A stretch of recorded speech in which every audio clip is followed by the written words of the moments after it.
রে বাবা, ওঠ, সকাল তো হয়ে গেল। আর কি গো, তোমাকেও এখনো আবার ডাকতে হবে নাকি? উঠছো না কেন? সকাল সকাল কাজে বের না হতে পারলে তো খুব মুশকিল হয়ে যাবে। হ্যাঁ, কালকে রাতে তো অনেক বৃষ্টি হয়েছে, তাই ঠান্ডার মধ্যে আজকে ভালো একটা ঘুম হয়েছে। একদম উঠতে মন চাইছে না গো বউ। মন না চাইলেও উঠতে হবে। আমাদের কপাল তো আর আরামের কপাল না যে একটু বেলা করে শান্তি করে ঘুমাবে। উঠে পড়ো এখন, আর ছেলেটাকে উঠাও। বাবারে উঠে পড়ি। আমার মনে হয় শান্তি পাবার জন্য এই দুনিয়ায় আসিনি। উঠে পড়ি বাবা, উঠে পড়ি। তুমি কি করছো বউ? ধোঁয়া আসছে কেন খুব? কি আর করব, জানো না? চুলা ধরাচ্ছি, গরম ভাত আর ডিম ভাজি করে দিচ্ছি, খেয়ে বের হবে। আচ্ছা ঠিক আছে। বউ, সন্ধে তো হয়ে এলো, হেরিকেনটা জ্বালিয়ে দাও না। দিচ্ছি। আচ্ছা বউ, জীবনের এতগুলো বছর জলের উপর ভেসে ভেসে কাটিয়ে দিলাম। এখন এই সময় এসে তোমার কি কিছু চাওয়ার আছে? কি আর চাওয়ার থাকবে? এই ধরো বাড়ি, নিজের জমি জমা। এখন আর বাড়ি, বড় বড় গাড়ি, নিজের জমি জমার স্বপ্ন আর দেখি না। যা আছে তাই নিয়েই ভালো আছি। নতুন করে আর কিছু পাওয়ার নেই, চাওয়ারও নেই। এই নৌকাতেই এখন সুখ খুঁজে পাই। এইসব ভাসমান জীবনে বুঝি চাওয়ার কিছু নেই? সেটা তো আছেই, অনেক ছোটখাটো চাওয়া পাওয়ার হিসাব, তবে কোনো উচ্চাকাঙ্ক্ষা নেই। সীমাবদ্ধ জীবনের ঘেরাটোপে বন্দী হয়ে আমাদের মতো অনেকেই যেন স্বপ্ন দেখার সাহসটুকুও হারিয়ে ফেলেছে। জলে ভেসে থাকা এক একটি নৌকা যেন এক একটি সংসার। আমাদের তো অনেকে তুচ্ছ তাচ্ছিল্য করে বেদে বলে ডাকে। তাতে কি তোমার মন খারাপ হয়? না, হয় না। আমাদের জীবন নদীর মতো সহজ সরল, তাই আমরা সবকিছুর সাথে মানিয়ে নিতে পারি সহজেই। তাই এত অল্পেতেই আমাদের মন খারাপ হয় না। আমারও তাই। জীবনের এতগুলো বছর নদীর কোলে কাটিয়ে দিতে পেরে ভালোই লাগছে। নদীতে যেমন জোয়ার ভাটা আছে, আমাদের জীবনেও তেমন প্রাপ্তি অপ্রাপ্তি আছে। তবে সবকিছুর সাথে মানিয়ে নিতে পেরেছি বলি হয়তো এমন জীবনেও আমরা সুখী হতে পেরেছি। আমাদের জীবনের ন্যূনতম প্রাপ্তির যে হতাশা, সেটাও আমরা মানিয়ে নিয়েছি। সময়ের সাথে সাথে আমাদের প্রত্যাশা বেড়েছে ঠিকই, তবে সব তো আর পূরণ করা সম্ভব হয়নি। তারপরেও আমরা খুশি। এই চুড়ি নেবে নাকি? চুড়ি, লাল, নীল, হলুদ, সবুজ, সব রঙের কাচের চুড়ি আছে। আছে রেশমি চুড়িও। দাদারা, দিদিরা, সবাই কিনে নাও। পরিবারের জন্য কেনো, সবার জন্য কিনে নিয়ে যাও। নামাও, তোমার চুড়ির ডালাটা নামাও দেখি। আজ তুমি কেমন চুড়ি এনেছো দেখাও। এই তো দিদি, দেখাচ্ছি। তোমার পছন্দ না হয়ে যাবেই না। একদম ফাটাফাটি চুড়ি এনেছি আজ। এইসব ঢপবাজির কথা আমার সামনে কম বলবে বলে দিচ্ছি। এর আগে তোমার কথায় ভরসা করে অনেকগুলো কাচের চুড়ি কিনে ধরা খেয়েছিলাম আমি। ভুলে গেছি ভেবেছো? আমার টাকার দাম কি নেই নাকি? বললামই তো দিদি, আজ খুব ভালো জিনিস আছে। এটা দেখো তো, ভালো না লাগলে আজ তোমাকে জোর করব না। হ্যাঁ, আজকের গুলো তো ভালোই লাগছে। তা দাম কত করে চাইছো? দাম তো বেশি নয় গো দিদি, 30 টাকা করেই দেবে। এই, 30 টাকা কবে থেকে তোমার কাছে কম হয়ে গেল? সেটা আগে বলো তো শুনি। না গো দিদি, এর চেয়ে কমে দিতে পারবো না, মাফ করো। না থাক, নিয়েই যাই। অনেক পছন্দ হয়ে গেছে। এখন যদি বাড়ি নিয়ে না যাই, তাহলে বাড়ি যাওয়ার পরে মনে খুব অস্থিরতা লাগবে, আর খুব আফসোস হবে কেন নিয়ে আসলাম না। আচ্ছা, এই নাও। এই যে ধরো 30 টাকা। এই চুড়ি নেবে নাকি? চুড়ি, লাল, নীল, হলুদ, সবুজ, সব রঙের কাচের চুড়ি আছে। আছে রেশমি চুড়িও।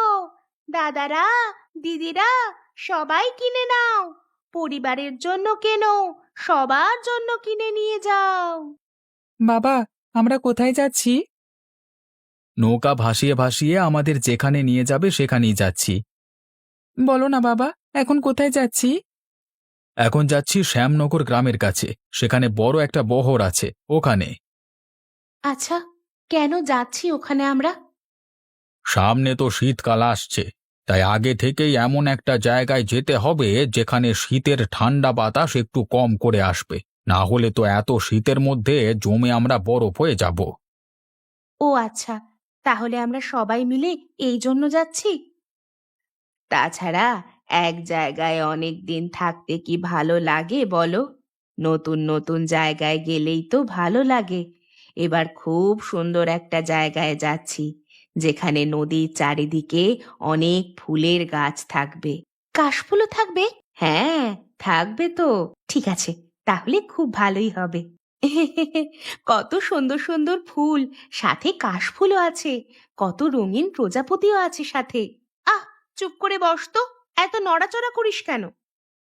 তোমরা সবাই শক্ত করে নৌকা ধরে বসো, আমি পাড়ের সাথে নৌকা বেঁধে দিচ্ছি। আচ্ছা বাবা।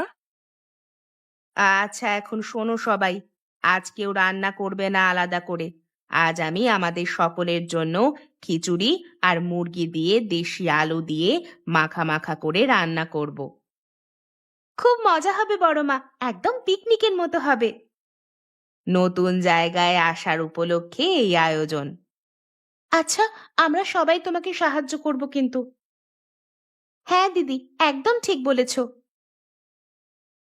থালা নিয়ে যাও, থালা, স্টিলের ভালো ভালো থালা, দীর্ঘদিন থাকবে নতুনের মতো, সুলভ মূল্যে নিয়ে যাও। একসাথে 12টি থালা নিলে আছে আকর্ষণীয় মূল্য ছাড়, আজকেই চলে এসো। এই যে থালাওয়ালা ভাই, আসেন এখানে। কি কি এনেছেন একটু দেখিয়ে যান। ভালোই নাম দিয়েছেন দিদি, থালা ভাই। তা থালা নেবেন নাকি দিদি? নেয়ার জন্যই তো ডাকলাম। এর আগে তো কখনো দেখিনি এই গ্রামে আপনাকে। নতুন এসেছেন বুঝি? তারপর আবার যা তা একটা গচিয়ে দিয়ে চলে যাবেন আর খবর থাকবে না। এই ধরনের বাজে কাজের অভিজ্ঞতা আমার নেই। আমার এই ব্যবসার একমাত্র মূলধন হচ্ছে সততা। আর হ্যাঁ, এই গ্রামে এই প্রথমবার এসেছি। আপনাকে কথা দিতে পারি, আপনি ঠকবেন না আমার কাছ থেকে কিনলে। আচ্ছা, দিয়ে যান অল্প করে। নিয়ে দেখি, পরে যদি দেখি ভালো, তাহলে আরো বেশি করে নেব। আপনি 3টে থালা দিন। ঠিক আছে, আপনার ইচ্ছে। কই গো, ওঠো, ভোর হয়ে গেছে যে। তাই নাকি? কিন্তু চারিদিকে এত অন্ধকার কেন? কিছুই তো দেখতে পাচ্ছি না। শীতের ভোর তো এমনই হয়, চারিদিকে একদম অন্ধকার থাকে কুয়াশার কারণে। কি একটা যেন শব্দ হচ্ছে। বোট আসছে নাকি? হ্যাঁ, বোটের মতোই তো শব্দটা লাগছে। চলো একটু পাড়ে গিয়ে দাঁড়াই।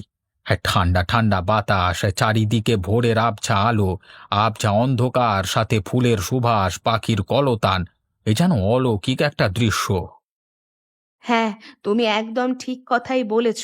চলো পাড়ে দাঁড়াই। হায় হায় রে, এ কি হয়ে গেল?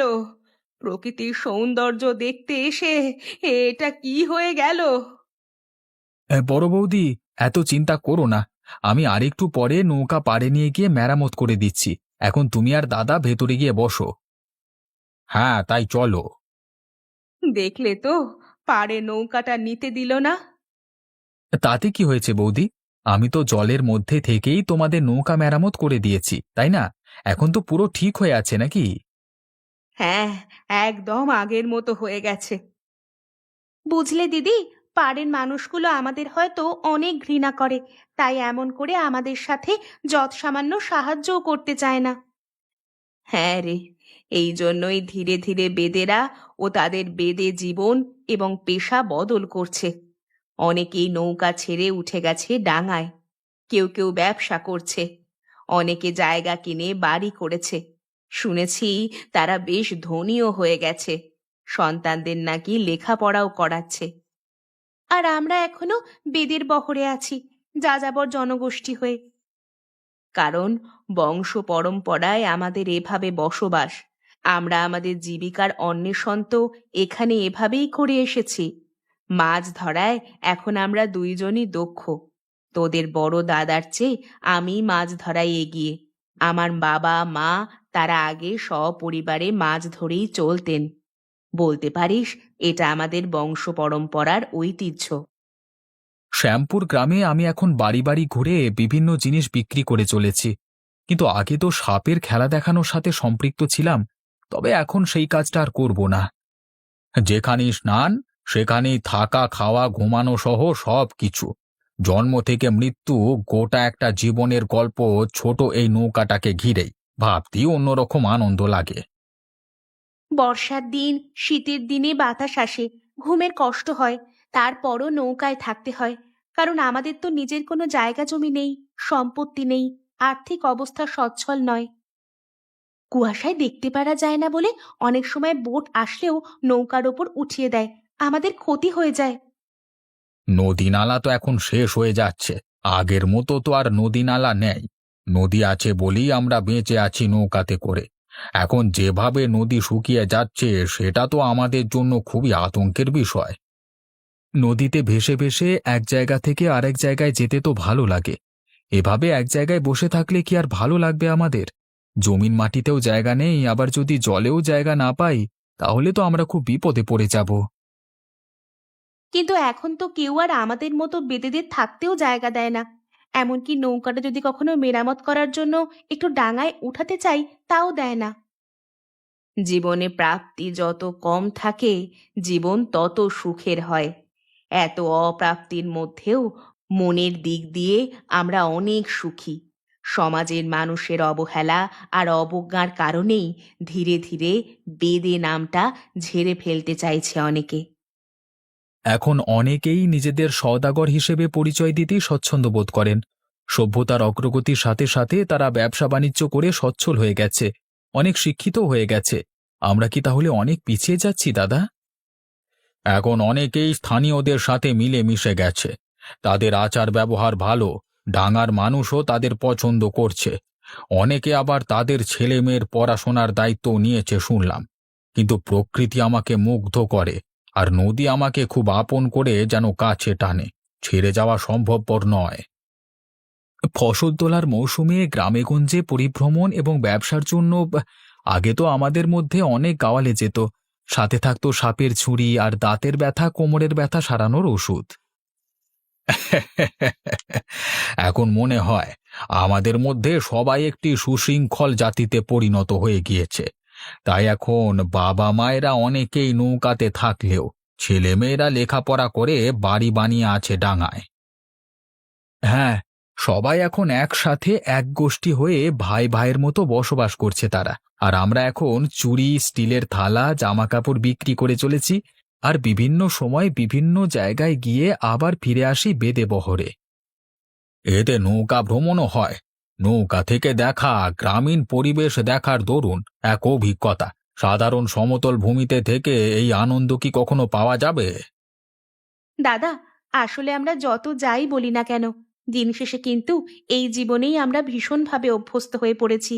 এই নৌকা, এই জল, এই প্রকৃতি সবকিছু ছেড়ে পাড়ে গিয়ে এখন মনে হয় আর বাঁচতে পারবো না আমরা। আমি কিন্তু চাই আমার মেয়েটা স্কুলে যাক, পড়াশুনো করুক। আমার জীবনের জন্ম থেকে 60 বছর কাটিয়ে দিয়েছি এই নৌকায় করে। এখন তো আর অন্য কোথাও যাওয়া আমার পক্ষে সম্ভব নয়। সেটা আমিও চাই রে, আমার ছেলেটাও যেন পড়াশুনো করে। এরপর তাদের যদি ইচ্ছা হয় চাকরি করে নিজের পায়ে দাঁড়িয়ে জায়গা জমি কিনবে, ইচ্ছে হলে বাড়ি বানিয়ে সেখানেই তারা থাকবে। আর আমাদের তো জীবন প্রায় এখানেই ভালো কেটে যাচ্ছে। বাকি জীবনটাও না হয় এখানেই কাটিয়ে দেব, কি বলো? হ্যাঁ, সেটাই। বৌদি তো আজকেও আমাদের জন্য রান্না করছো, তাই না? হ্যাঁ, গল্প করতে করতে বুঝি দেরি হয়ে গেল। আমি এক্ষুনি দিচ্ছি সবাইকে খাবার। হ্যাঁ, না বৌদি, তাড়াহুড়ো করতে হবে না। আজ মনে হয় কারোর পেটে ক্ষুধা নেই। সবাই আজ অনেক দিন পরে আমাদের সকল গল্প শুনল। সবার মন এমনিতেই ভরে গেছে। তা তুমি ঠিকই বলেছ। প্রকৃতির দেওয়া সকল সুখ কষ্ট নিয়েও আমরা ভালো আছি এখানে। বৃষ্টি, শীতের বাতাস সবই এখন সয়ে গেছে। মাছ যেমন জলের স্পর্শ ছাড়া বাঁচে না, আমাদের জীবনটাও ঠিক তেমনই হয়ে গেছে। মা, আমি আর মালা একটু পাড়ে গিয়ে ঘুরে আসি। যা, তবে সাবধানে থাকবি। কারো সাথে কোনো ধরনের ঝামেলা পাকাবি না, আর তাড়াতাড়ি করে চলে আসবি। আচ্ছা মা। বাবা মায়েদের কথা শুনে বোঝা গেছে তারা সারা জীবন নৌকাতেই থাকতে চায়, আর এক জায়গায় থেকে আরেক জায়গায় যেতে চায়। তুইও কি তাই চাস? আমি পড়াশোনা করে জমি কিনে একটা বড় বাড়ি বানাতে চাই। আমিও তাই চাই। আর সেখানে আমরা 3 পরিবারের সবাই একসাথে থাকবো আনন্দ করে। হ্যাঁ রে, আজ থেকে আমরা পড়াশোনা করব, মাকে বলবো আমি। আচ্ছা।